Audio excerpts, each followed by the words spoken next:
어려운 예배에 참석하셨습니다. 서로 축복해 주십니다. 잘 오셨습니다. 하나님 크게 기뻐하십니다. 서로 축복해 주십니다. 오늘 본문 말씀은 이스라엘 백성이 성막 중심으로 진을 치고 행군하는 순서가 어떠하다라고 하는 것을 하나님은 모세에게 명령하여 이스라엘 백성에게 지키게 하셨습니다. 오늘 이 말씀은 21세기를 우리가 어떻게 살아야 할까, 우리의 신앙생활은 무엇을 중심으로 살아야 할 것인가를 그림처럼 보여주는 하나님의 명령의 말씀입니다. 오늘 본문 말씀을 보시게 되면 하나님은 모세로 하여금 이스라엘 백성 중에 20세 이상으로 군대에 나갈 성인을 계수하게 하셨어요. 그리고 각 지파별로 동서남북으로 이렇게 진을 편성하라고 명령하셨습니다. 성막을 중심으로 해서 동쪽에는 유다, 이사갈, 스불론 지파, 그리고 서쪽에는 에브라임, 므낫세, 베냐민, 남쪽에는 루벤, 시므온, 갓, 그리고 북쪽에는 단, 에셋, 납달리 지파 진영으로 장막을 치도록 했습니다. 오늘 본문 1절과 2절 말씀은 행군을 멈추고 수경할 때 진을 어떻게 쳐야 하는가, 그리고 3절서부터 31절은 이 명령을 세부적으로 이렇게 지키라고 말씀하고 있습니다. 중요한 것은 이스라엘 백성이 행진을 하지 않고 쉴 때도 이 성막을 중심으로 동서남북 세 지파씩 12지파가 진을 쳤다는 사실입니다. 이를 통해서 그리스도인들의 삶 전 영역이 하나님 중심의 삶을 살아야 한다는 것을 보여주고 있습니다. 2절을 먼저 보겠습니다. 2절을 보시면 하나님은 무엇을 중심으로 진을 치도록 명령하셨는가 하면 회막을 중심으로입니다. 자, 2절 같이 선포하겠습니다. 시작. 이스라엘 자손은 각각 자기의 진영의 군기와 자기의 조상의 가문의 기호 곁에 진을 치되 회막을 향하여 사방으로 치라. 아멘. 무엇을 중심으로 치라고 했는가 하면 회막 또는 성막입니다. 회막을 중심으로 서로 마주보게 진을 치라고 하셨어요. 먼저 동쪽을 보시게 되면 3절에서부터 9절입니다. 유다 지파가 진을 치게 돼 있죠. 그 다음에 10절에서부터 16절에는 남쪽으로 루벤 지파입니다.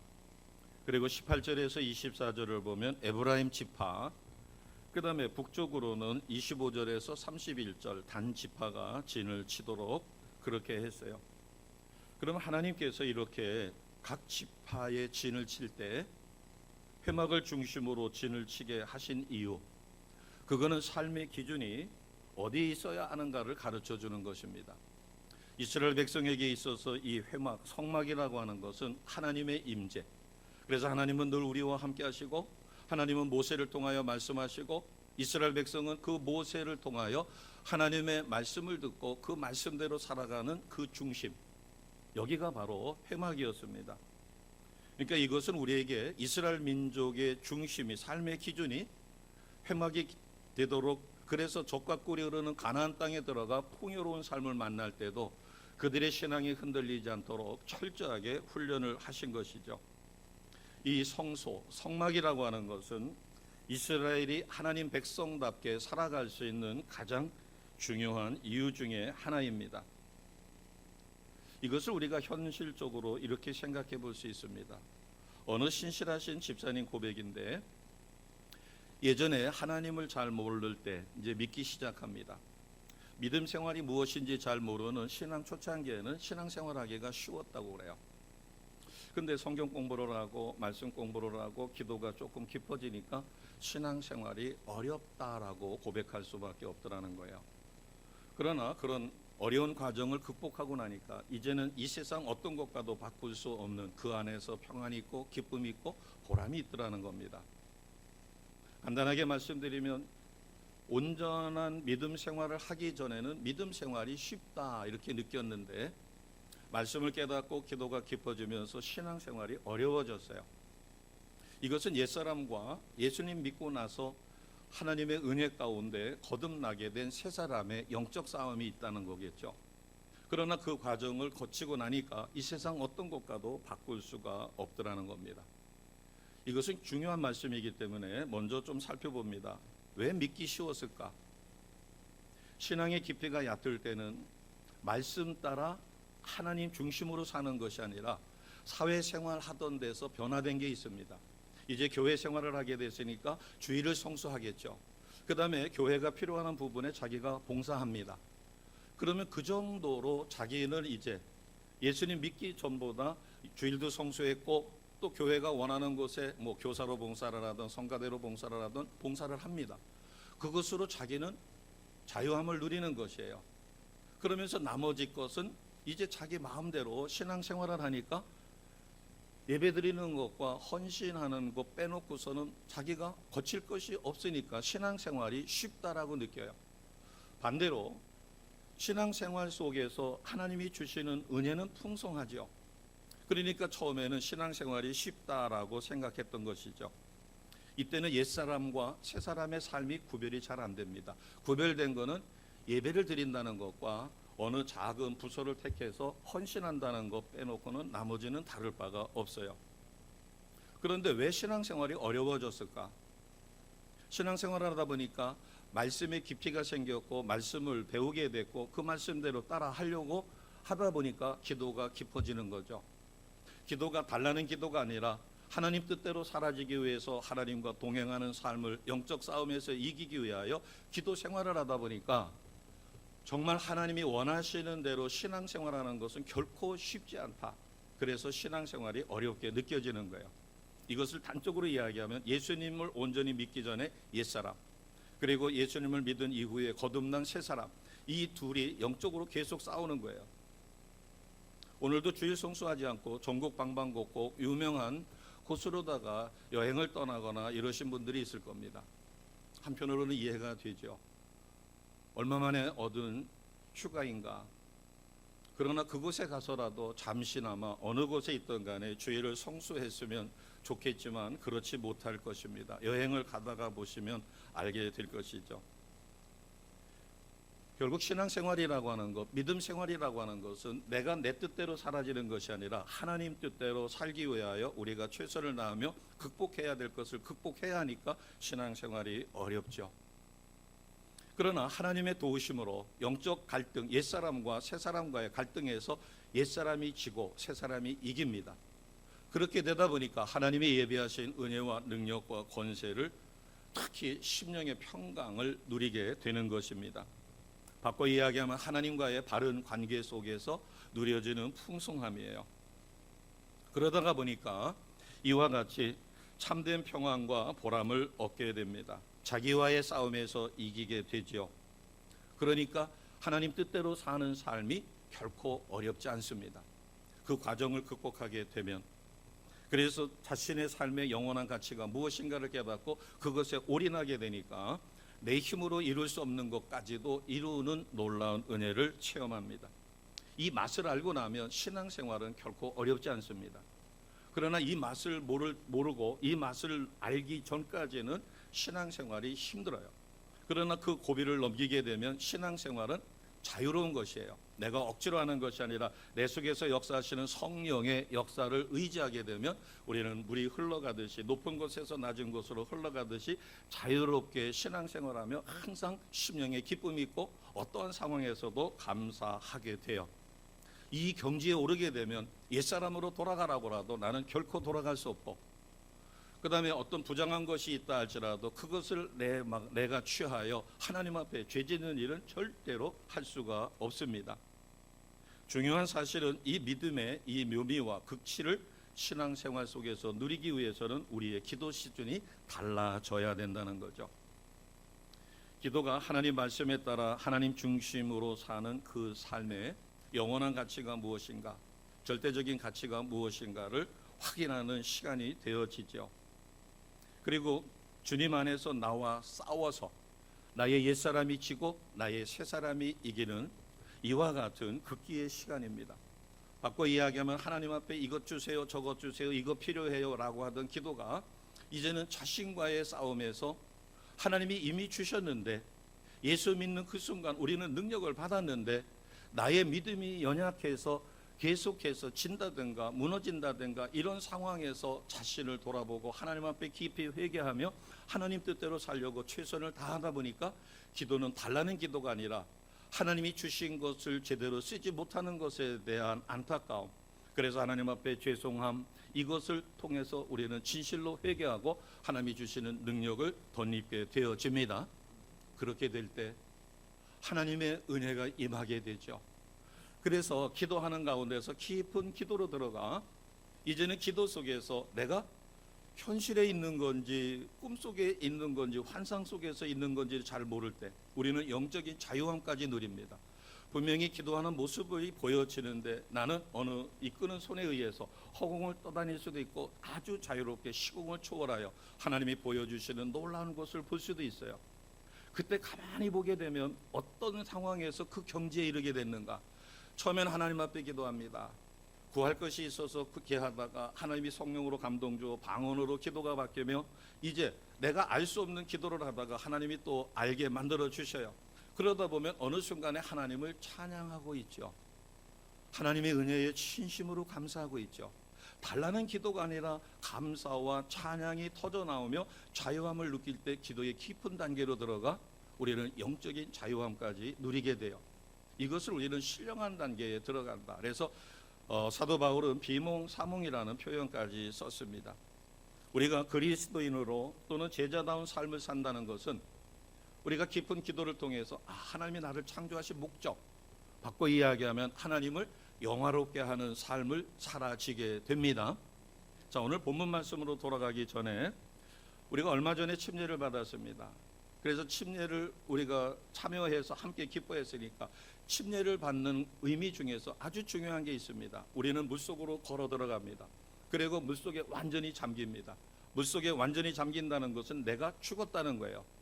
육신의 내가 죽은 게 아니라 나의 옛사람은 물속에 장사 지냈습니다. 예수님을 믿는 그 순간 나의 옛사람은 죽고 예수님이 부활하신 것처럼 우리는 예수님과 더불어서 나의 새 사람으로 살아가게 되었습니다. 이것은 무엇을 의미하는가 하면 이제 나는 예수님을 믿고 옛사람은 죽었습니다. 장사 지냈습니다. 물속에 있습니다. 그리고 내가 걸어나가서 부활하신 주님에 참여하는 것은 이제는 옛사람은 나 중심에 나를 위하여 살았지만 이제부터는 내가 거듭나서 하나님의 백성답게 하나님을 영화롭게 하는 일에, 하나님이 원하시는 일에, 하나님을 기쁘시게 하는 일에 최선을 다하여 살겠습니다라는 신앙의 고백입니다. 우리가 침례를 받고 거듭난 이후에도 변화되지 않는 삶을 산다는 것은 옛사람과 새사람이 구별되지 않고 충돌하고 있으며 진다는 것입니다. 자, 오늘 2절 말씀으로 이제 돌아가서 본문을 통해서 하나님이 이스라엘 백성에게 명령하신 것이 우리에게는 어떠한 연관관계가 있는가 하는 것입니다. 2절을 보게 되면 이스라엘 백성은 자기 진영의 군기와 자기 조상의 가문의 기호대로 진을 치되 회막을 중심으로 진을 치라고 그랬어요. 회막을 중심으로 진을 치게 만드신 하나님의 의도는 삶의 기준이 어디 있는가를 가르쳐 주신 것입니다. 이 회막 주위에 이스라엘 백성이 진을 쳤다라고 하는 것은 자신들과 함께 하시는 하나님을 항상 바라보고 그 함께 하시는 하나님을 의지할 수 있도록, 그래서 회막을 중심으로 진을 쳤을 때 주는 교훈 중에 자신들과 함께 하시는 하나님, 이것은 오늘날 말씀이 육신이 되어 이 땅에 와서 나를 위하여 십자가에 죽으신 예수 그리스도로 인하여 우리는 하나님과 함께하며 예수님과 함께하는 삶을 살아지게 되었습니다. 함께한다는 것은 내가 보호받고 인도받는다는 것이에요. 바른 길로. 그리고 나의 삶의 중심이 하나님이 되신다는 것입니다. 그리고 이 회막과 진 사이에는 밀착된 것이 아니라 일정한 간격을 두었어요. 함부로 범할 수 없는 성역이 있는 것이죠. 그리고 이스라엘 12지파는 자기 마음대로 동쪽에 서쪽에 남쪽에 북쪽에다가 진을 친 게 아니라 하나님이 명령하신 대로 그 명령에 따라서 진을 쳤습니다. 이것은 자신들이 있어야 할 위치가 있다는 것이에요. 이것은 오늘 우리에게 무엇을 가르쳐 주시는가 하면 나는 성도로서 이 세상 사람들과 구별된 위치에 있어야 한다는 겁니다. 똑같아서는 안 된다는 것이죠. 바꿔 이야기하면 이스라엘 12지파가 자신들이 있어야 하고 지켜야 될 위치가 있는 것처럼 우리는 하나님 자녀다운 삶을 살아야 되는 그 위치가 있다는 것이에요. 만약에 그렇게 되지 못하면 하나님이 천사를 창조하실 때는 하나님 뜻대로 사라지는 아름다운 모습으로 창조됐지만 교만해서 하나님을 대적하게 되자 버림받는 것처럼 우리가 그 위치를 상실하고 방황하고 갈등하고 무너진다면 우리의 삶은 비참해질 것입니다. 이스라엘 지파는 4개의 진으로 있었고 행진도 4개의 지파가 하나님 명령대로 행진을 했어요. 이것은 수가 많고 좋고 맏아들이냐 장남이냐 첫째냐 둘째냐 넷째냐 이것을 따지지 않고 하나님이 뜻하신 대로 행진의 순서가 정해졌다는 것입니다. 자, 9절을 보겠습니다. 9절을 보시면 제일 먼저 일진이 제일 첫 번째로 출발하는 지파가 어느 지파였는가 하면, 자, 9절 같이 하겠습니다. 9절은 유다 지파입니다. 9절입니다. 시작. 유다 진영에 속한 군대로 계수된 군인의 총계는 18만 6,400명이라 그들은 제1대로 행진할지니라. 아멘.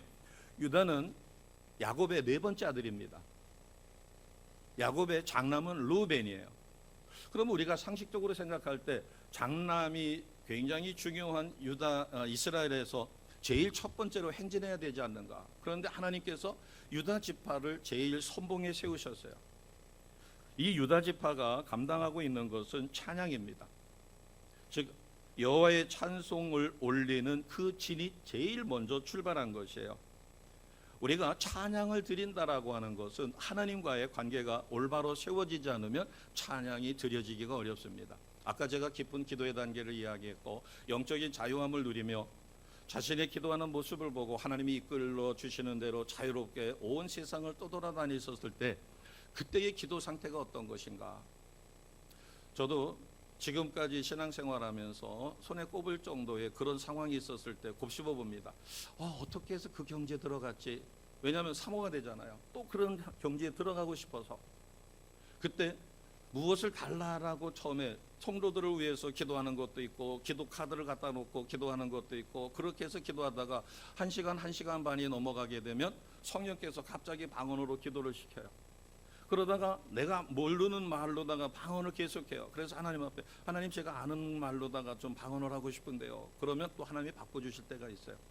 그러다가 방언이 어느 정도 깊어지면 이제는 더 이상 구하는 기도가 아니라 찬양으로 넘어갑니다. 근데 놀라운 것은 제가 고음을 잘 내기가 어려워요. 그런데 그때 방언으로 찬양하게 되면 말할 수 없는 고음이 하나 부담 없이 목이 아픈 것 없이 터져 나와요. 그래서 찬양을 드리면서 욕심이 있어요. 지금 이렇게 고음 찬양이 이루어지는 이거를 잘 기억했다가 나중에 찬양 때도 써야 되겠다라고 하다가 하나님 죄송해요. 또 세상적인 생각을 했네요. 찬양이 깊어지면서 그 다음에 영적인 자유함과 하나님께서 인도하시는 신비한 기도의 세계에 들어가게 되죠. 이것은 찬양이 얼마나 중요한가. 바꿔 이야기하면 우리가 진실로 하나님 기뻐하시는 찬양을 드릴 수 있다는 것은 하나님과 나와의 관계가 온전히 회복되었음을 의미합니다. 세상에서는 슬플 때도 노래할 수 있어요. 신세 타령할 수 있는 노래 있잖아요. 대중가요. 실현해가지고 대중가요 부르면 그게 그렇게 마음에 와닿아가지고 더 가슴을 쏟아낸다라고도 합니다. 그러나 찬양은 그렇지 않아요. 하나님과의 관계가 막혀 있을 때는 찬양은 결코 터져 나올 수가 없습니다. 그래서 우리가 먼저 삶에서 찬양을 앞세우지 않는다면 우리 신앙생활에 진보가 없다는 것을 오늘 9절은 우리에게 영적 진리로 가르쳐 줍니다. 이 찬양의 능력이 얼마나 대단한가. 자, 창세기 49장 8절에서 10절 말씀을 PPT 준비했습니다. 좀 길지만 우리가 같이 선포하겠습니다. 같이 합니다. 유다야, 너는 내 형제의 찬송이 될지라. 내 손이 내 원수의 목을 잡을 것이요 내 아버지의 아들들이 내 앞에서 절하리로다. 유다는 사자 새끼로다. 내 아들아, 너를 움킨 것을 찢고 올라갔도다. 그가 엎드리고 웅크림이 수사자 같고 암사자 같으니 누가 그를 범할 수 있으랴. 규가 유다를 떠나지 아니하며 통치자의 지팡이가 그 발 사이에서 떠나지 아니하기를 실로가 오기까지 이르리니 그에게 모든 백성이 복종하리로다. 아멘. 오늘 창세기 49장 8절에서 10절 말씀을 보면 먼저 8절 말씀에 유다야 너는 내 형제의 무엇이 될 것이라고 그랬어요? 찬송이 될지라. 그렇기 때문에 유다 지파의 소리 능력이 있어서 원수의 목을 잡을 것이고 아버지의 모든 아들들이 내 앞에서 절하게 될 것이다. 그리고 유다는 사자 새끼라고 했습니다. 누가 그를 범할 수 있으랴. 그리고 10절 말씀에 보면 규는 권위를 상징하죠. 군대에서도 군 장성의 지휘봉이 있습니다. 권위를 상징해요. 그 규가 유다를 떠나지 않는다. 그리고 통치자의 지팡이가 그 발 사이에서 떠나지 않는다는 것입니다.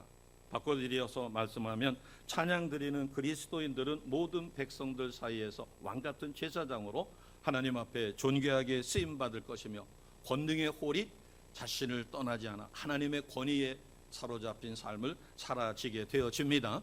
아멘. 자, 그럼 다시 본문으로 돌아가서 17절입니다. 두 번째 행진하는 지파는 어느 지파일까? 루벤 지파입니다. 17절 같이 합니다. 17절입니다. 시작. 그 다음에 회막이 레위인의 진영과 함께 모든 진영의 중앙에 있어 행진하되 그들의 진칠 순서대로 각 사람은 자기의 위치에서 자기들의 길을 따라 앞으로 행진할지니라. 아멘. 이것을 10절에 보면 남쪽의 루벤 군대의 진영입니다. 루벤은 야곱의 맏아들이에요. 그러니까 루벤은 아들을 보라는 이름을 갖고 있습니다. 루벤이 잘한 게 있어요. 형제들이 요셉을 시험 시기해가지고 죽이려 할 때 루벤이 어떻게든 간에 요셉을 살리고 싶었어요. 그래서 빈 우물에다가 격리를 시켰다가 죽이려고 하니까 노예로 팔자고 해서 생명을 구합니다. 또 애굽에 곡식을 구하러 갈 때 베냐민에 대한 보증으로 자기 아버지에게 자신의 두 아들을 담보로 맡겨놓고 떠날 정도로다가 사랑을 베풀었어요. 그러니까 바꿔 이야기하면 하나님 앞에 먼저 유다 지파의 찬양 지파가 선봉을 섰고 그 다음에 루벤이 뒤따랐습니다. 하나님 앞에 찬양으로 밝게 빛난 후에 아들을 보라고 하는, 바꿔 이야기하면 루벤 즉 장남의 권위가 회복되었다. 그러니까 우리가 기도의 삶을 통하여 깊은 찬양의 단계에 오르게 될 때 하나님과의 관계가 온전히 회복되고 우리는 하나님 자녀다운 삶을 살 수 있음을 오늘 본문은 우리에게 가르쳐주고 있습니다. 그래서 우리가 감사하고 신뢰하는 마음을 가진 하나님의 축복받은 백성다운 그 삶을 회복하는 것은 찬양으로, 바꿔 이야기하면 하나님과의 온전한 관계가 먼저 회복돼요. 더 바꿔서 이야기하면 나 중심의 삶이 아니라 하나님 중심의 삶으로 나의 삶이 변화되었을 때 우리는 하나님의 택한 장남으로서 상속자로서 하나님의 자녀다운 삶을 누리게 되어집니다. 자, 이제 세 번째 행진은 누구를 세웠을까? 24절을 보겠습니다. 24절입니다. 자, 24절 같이 선포합니다. 24절은 18절에 에브라임 지파가 행진하는 것이죠. 24절 같이 합니다. 시작. 에브라임 진영에 속하여 계수된 군인의 총계는 10만 8천 명이라. 그들은 제3대로 행진할지니라. 에브라임 지파가 세 번째입니다. 에브라임이라는 말은 갑절로 열매를 맺는다는 의미예요. 자, 순서를 생각해 봅니다. 유다 지파가 제일 첫 번째 섰어요. 그 다음에 루벤 지파입니다. 찬양이, 그 다음에 하나님과의 관계가 회복되어 온전한 찬양 감사가 드려지니까 장남으로서의 권위가 회복돼요. 그래서 여호와의 아들로서의 온전한 생활이 있게 되자 풍성한 결실이 맺어집니다. 풍성한 결실이 먼저 맺어지는 게 아니라 하나님과의 나와의 관계가 회복이 되어지면 하나님은 우리를 하나님 자녀답게 살 수 있는 권세와 능력을 회복시켜 주십니다. 이것을 받았으니까 우리는 열매를 자연스럽게 맺을 수밖에 없어요. 포도나무의 가지가 포도나무에 붙어 있기만 하면 풍성한 열매를 맺습니다. 그것은 뿌리로부터 올라오는 자양분을 섭취하는 것이에요. 하나님과의 온전한 관계, 나 중심의 삶이 하나님 중심의 삶으로 바뀌고 그 가운데서 하나님 앞에 진실로 감사하며 경배할 때 우리는 찬양이 터져나오고 진실한 찬양을 통하여 우리의 신분이 온전히 회복되며 누려지게 됩니다. 그러면 에브라임 지파가 세 번째로 이것은 결실을 맺는 것을 의미해요. 자, 역대하 20장 20절에서 22절 우리가 준비됐습니다. 같이 한번 살펴보겠습니다. 같이 선포합니다. 이에 백성들이 아침에 일찍이 일어나서 드고와 들로 나가니라. 나갈 때 여호사밧이 서서 이르되 유다와 예루살렘 주민들아 내 말을 들을지어다. 너희는 너희 하나님 여호와를 신뢰하라. 그리하면 견고히 서리라. 그의 선지자들을 신뢰하라. 그리하면 형통하리라 하고 백성과 더불어 의논하고 노래하는 자들을 택하여 거룩한 예복을 입히고 군대 앞에 행진하여 여호와를 찬송하여 이르기를 여호와께 감사하세 그의 인자하심이 영원하도다 하였더니 그 노래와 찬송이 시작될 때에 여호와께서 복병을 두어 유다를 치러 온 암몬 자손과 모압과 세일산 주민들을 치게 하심으로 그들이 패하였으니 아멘. 활을 쏘고 칼을 써서 창을 던져 전쟁에 이긴 것이 아니라 그 노래와 찬송이 시작될 때 하나님께서 복병을 두어 유다를 치러 온 암몬 자손과 모압 세일산 주민들을 쳐서 그들이 패배하게 만드셨습니다. 하나님이 함께 하셨어요. 오늘 우리가 에브라임 지파가 제3대로 행진할 때 첫 번째 유다 지파입니다. 므낫세 지파입니다. 그 다음에 에브라임 지파예요. 그런데 유다 지파와 므낫세 지파와 에브라임 지파 사이에 뭐가 있었는가 하면 자 17절을 보겠습니다. 17절을 보시면 회막이 있었어요. 그러니까 성막을 풀어서 제사장들이 어깨에 매서 운반하는 그 회막의 행렬이 가운데 있었다는 것입니다. 자 17절 같이 선포합니다. 시작. 그 다음에 회막이 레위인의 진영과 함께 모든 진영의 중앙에 있어 행진하되 그들이 진칠 순서대로 각 사람은 자기의 위치에서 자기들의 길을 따라 앞으로 행진할지니라. 아멘. 유다 지파, 루벤 지파, 그 다음에 레위인들이 그 회막을 분해해서 어깨에 걸머지고 회막이 세 번째 그 중앙에서 행진을 합니다. 그 다음에 이제 에브라임 지파가 뒤따르게 되죠. 자, 역대하 20장 20절을 다시 한번 보겠습니다. 이 말씀을 부여잡고 기도하셔도 좋을 것입니다. 역대하 20장 20절 다시 한번 봅니다. 지금 이 전쟁은 여호사밧과 아람과의 전쟁이에요. 여호사밧이 뭐라고 백성들에게 이야기하는가 하면 네 번째 줄을 보겠습니다. 너희는 너희 하나님 여호와를 뭐하라고요? 신뢰하라. 신뢰하기만 하면 흔들림이 없이 견고히 세워진다는 것입니다. 세상의 천재지변으로 인하여 고물가 시대로 인하여 우리의 여러 가지 어려움이 있다 할지라도 우리가 하나님을 신뢰하면 우리는 흔들림이 없는 견고하게 세워집니다. 그리고 선지자들, 주의 말씀을 선포하는 선지자들을 신뢰하면 뭐 하게 된다고요? 형통하게 되리라. 아멘. 자 21절입니다. 21절.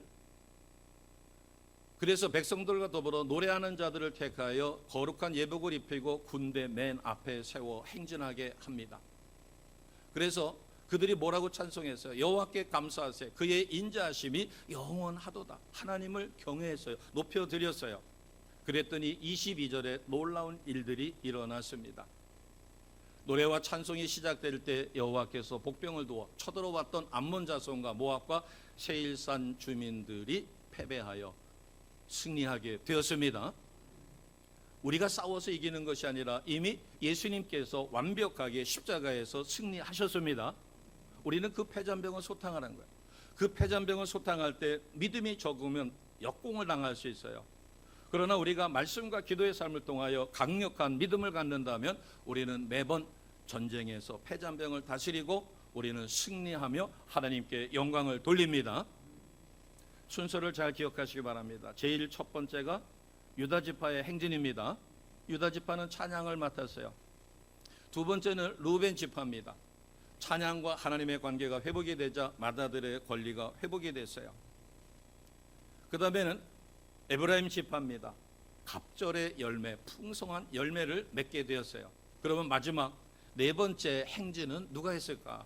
자, 25절에 보면 단 지파가 있습니다. 자, 31절을 같이 선포하겠습니다. 시작. 단의 진영에 속하여 계수함을 받은 군인의 총계는 15만 7,600명이라. 그들은 길을 따라 후대로 행진할지니라 하시니라. 아멘.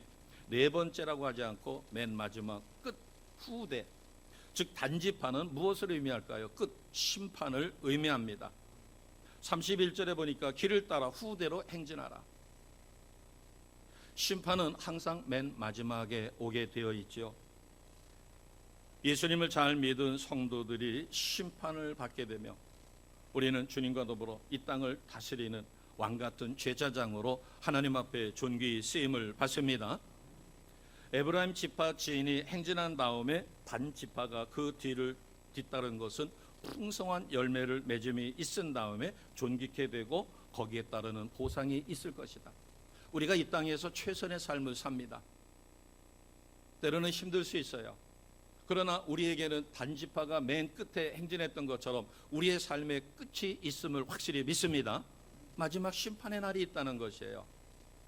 그래서 오늘 이 이스라엘 진영이 회막을 중심으로 동서남북으로 세 지파씩 12지파가 포진하고 있었던 것에 중요한 의미가 있었다고 그랬죠. 하나님의 임재를 항상 의식하고 바라보고 신앙생활을 하라는 의미예요. 행진할 때도 유다 지파가, 찬양을 맡은 유다 지파가 제일 선봉했었고, 므낫세 지파, 그 다음에 에브라임 지파, 그리고 맨 끝에 단 지파요. 그들 둘과 둘 사이에는 회막이 제사장들에 의해서 어깨로 옮겨졌다는 사실을 우리는 꼭 기억하셔야 합니다. 우리가 신앙생활을 할 때 성경 말씀을 보니까 하나님이 왜 이렇게 이스라엘 백성을 행진할 때마다, 쉴 때마다 이렇게 진을 치고 행진하라고 가르쳐 주셨을까? 그것은 신앙생활은 내가 내 방식대로 하는 것이 아니라 하나님이 명령하신 대로 행하는 것입니다. 세상에서는 장남이 제일 앞에 서야 될 것이에요. 그러나 하나님은 유다 지파를 맨 앞에 세우셨어요. 바꿔 이야기하면 하나님과 내가 온전한 관계가 회복되지 않으면 나에게 주신 장자로서 상속권을 가진 하나님의 자녀로서의 권세까지도 누릴 수 없다는 것입니다. 내 권세가 회복되기 위하여는 하나님과 나와의 관계, 이것을 상징적으로 보여주는 게 유다 지파예요. 찬양. 우리가 예배 전에 찬양을 합니다. 그런데 찬양을 건성으로 해요. 찬양의 능력을 몰라서 그렇습니다. 아까 창세기 말씀이나 그 다음에 역대하 20장의 말씀이나 이 찬양이 얼마나 권세가 있고 전쟁의 가장 강력한 무기, 다른 무기를 앞세워서 싸운 것이 아니라 노래하는 그들에게 거룩한 옷을 입히고 하나님을 진심으로 찬양할 수 있도록 했더니 하나님께서 역사하셔서 대적을 물리쳐 주셨습니다. 우리가 영적인 깊은 기도의 단계에 들어가 보면 이것이 정말 대단하구나. 아까 제가 2번이나 말씀드렸습니다. 처음에는 기도 카드를 가져가서 이것저것 성도들을 위해서 또 목장표를 보고서는 기도 카드 적어내지 않는 성도들이 계시니까 빠지지 않으려고 이름복을로 기도하다 보면 1시간이 훌쩍 넘어갑니다. 이제 그 다음에는 이제 제 기도를 하고 싶어가지고 이제 기도를 하다 보면 하나님이 방언으로 바꿔가지고 기도를 시키고 알아들을 수 없는 말로 계속해서 시간은 없는데 그래도 하나님께서 시키시니까는 순종하지만 그래서 하나님 앞에 기도합니다. 하나님, 제가 알아들을 수 있는 방언이었으면 더 좋겠습니다. 그래서 깊은 기도에 들어가면 어느 순간 구하는 기도가 아니라 달라는 기도가 아니라 나에 대한 기도가 아니라 하나님을 높여드리고 진실로 영적인 찬양이 이루어질 때 영혼의 자유함을 누리며 주의 손에 이끌려 하나님이 보여주시는 곳으로 마음껏 다니며 이것저것을 보게 됩니다. 바울이 3층전을 갔다 왔다는 그 수준까지는 못 미치지만 정말 깨어나고 싶지 않아요. 하나님, 이대로가 좋사오니 저절로 나올 것 같아요. 그런데 그 상황을 자세히 들여다보면 정말로 내가 거룩해졌고 하나님 앞에 먼저 회개하고 모든 것을 내려놓고 그러면서 나중에는 구하던 것까지도 다 내려놓고 성령의 이끌림에 방언 기도에 자신을 온전히 맡겼을 때 깊은 영적 단계에 들어가 그와 같은 것을 누렸다는 사실을 깨닫게 돼요. 오늘 왜 하나님께서 선봉에 둘을 세웠고 후봉으로 둘을 세우며 가운데 성막을 옮기게 하셨을까? 이 순서는 굉장히 중요합니다. 우리가 이 말씀을 잘 기억하여 하나님 뜻대로만 사라진다면 우리는 이 땅에서 결코 후회 없는 삶을 살게 될 것입니다.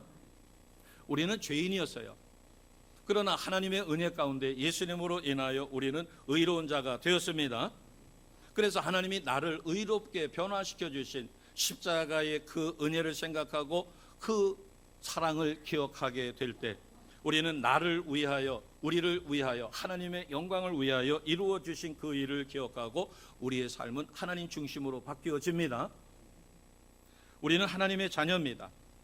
이제는 내가 나를 위하여 내 뜻대로만 사는 것이 아니라 하나님이 나를 통하여, 우리 가정을 통하여, 우리 교회 공동체를 통하여, 대한민국을 통하여 이루기 원하시는 하나님의 뜻을 온전히 이루어 갑니다. 그렇게 할 때 하나님은 내게 주신 권세, 우리 가정에 주신 참된 복, 우리 교회에 주신 사명, 대한민국에게 주신 사명을 잘 이루어 하나님 앞에 큰 영광을 돌리게 됩니다. 우리 모두는 하나님의 종이에요. 하나님의 자녀입니다. 맡겨주신 임무가 있어요. 이스라엘 백성은 자기가 원하는 대로 동서남북을 선택한 게 아니라 하나님께서 원하시는 그 위치에 반드시 있어야 하고, 행진도 하나님의 명령에 쫓아서 순차적으로 행진을 해야 됐습니다. 기억하시기 바랍니다. 내 방식대로, 내 뜻대로 내가 타협해서 적당히, 그러면 신앙은 쉽습니다. 예수님 믿기 전에 달라진 것은 주일 성수하는 것과 적당한 곳에서 내가 헌신하는 거예요. 그것으로 위로를 받았어요. 신앙생활이 쉽습니다. 에스겔 47장인가요? 거기에서 나오는, 성전에서 흘러나온 물이 발목까지 왔었을 때 저는 그렇게 기억을 했습니다. 예전에 하천에 가서, 강에 가가지고 강가에 발목이 물이 찰 때 거기를 탐방거리고 뛰다니는 건 참 재미있어요. 내가 뛰고 싶은 대로 마음대로 뛰어요. 그러다가 조금 깊은 데로 들어가면 무릎까지 물이 옵니다. 마음대로 뛰기가 조금 불편해요. 그러다가 허리 있는 데까지 들어가게 되면 이제 내가 마음대로 움직이는 게 어려워요. 그러나 조금 더 깊은 강으로 들어가면 발이 땅에 닿지 않습니다. 그때는 수영을 해야 돼요. 수영을 하지 못할 때는 수영의 그 맛을 모르지만, 그러나 수영에 익숙하면 무릎까지 있는 강가를 뛰어다니는 것보다도, 무릎까지 차는 물을 걸을 때보다도, 허리까지 차는 물을 걸을 때보다도 깊어서 다리가 닿지 않을 때 그곳을 마음대로 수영하여 또 흘러가는 물에 나를 맡겨서 떠내려 갈 때, 이때 그 수영의 기쁨은 이루 말할 수 없습니다. 우리 신앙은 깊어져야 합니다. 깊어진다는 것은 단적으로 이야기해서 나 중심에 내가 하고 싶은 것을 하는 것이 아니라 성령께서 나를 통하여 원하시는 그 일을 하는 것입니다. 그래서 직장 생활을 하든 가정에서 가사를 전념을 하시든 무엇을 하든 간에 하나님이 내게 주신 사명, 그 위치를 잊지 않고 내게 주신 사명대로 우리가 철저하게 하나님 뜻대로 행할 때 하나님은 우리를 통하여 놀라운 영광을 받으십니다. 그래서 맨 마지막 네 번째가 끝을 맡았던 단지파, 이것은 심판을 의미합니다. 내 인생의 마지막은 끝이 있다는 거예요. 내가 적당하게 이 세상을 살고 끝난다고 해서 끝난 것이 아니라 내가 살아있는 동안, 태어나서 내가 목숨이 다하는 그 순간까지가 심판의 대상이 된다. 그리고 이 세상은 마지막 끝이 있다. 재림 주님 오실 그때 우리는 모두가 심판대 앞에 서게 됩니다. 이것을 기억하라는 것이에요. 우리는 단지파가 맨 마지막 후미를 맡았다라고 하는 것, 끝이 있다는 것, 심판이 있다라는 사실을 기억하여 마지막 때를 철저하게 준비하는 주의 거룩한 백성님 되시기를 다시 한번 주님의 이름으로 축복합니다. 기도드리겠습니다.